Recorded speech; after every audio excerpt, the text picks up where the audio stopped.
We want the same behavior while the player is not moving, as in the current game, but we want the camera to move when the player is moving.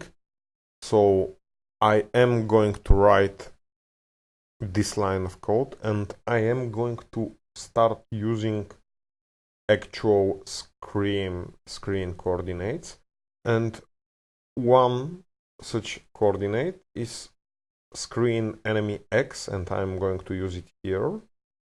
And also I should think for a while which coordinate to write here. I can have a variable called screen myX, but actually for now I can really easily predict which my X is going to be, which my screen X is going to be, because I am putting the camera in such a way that the player is on the most left part of the playing field.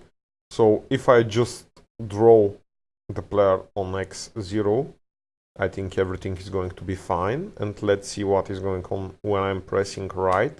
You can see that it looks like the enemy is going left in the moments when I'm holding right arrow, like now I'm holding it and I released it.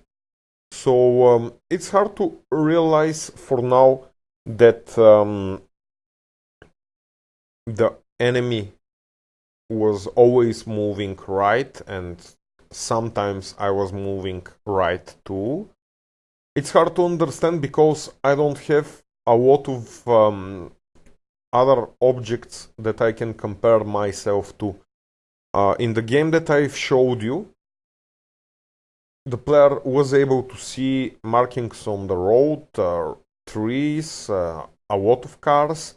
So it was easy to understand that the player is the one moving, and most of those things are not moving.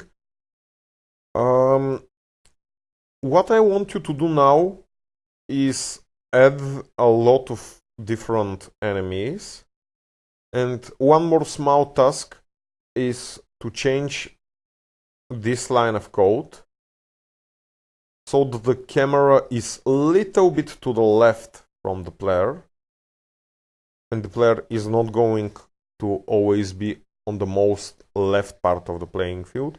So the player is going to be able to see a little bit to the left of the player, places that the player has already passed, which is going to be useful if another car is faster than us and is going to overtake us. So change this line of code to have few pixels to the left of the player, to have the camera a few pixels to the left of the player. Then you should be careful to also change this number perhaps to those few pixels. Your bigger task is to stop having only one enemy car.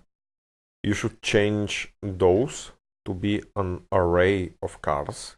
So please create a variable enemy cars count and draw all of them according to the camera, which is following the player, but a little bit before the player, a little bit to the left of the player. Come on.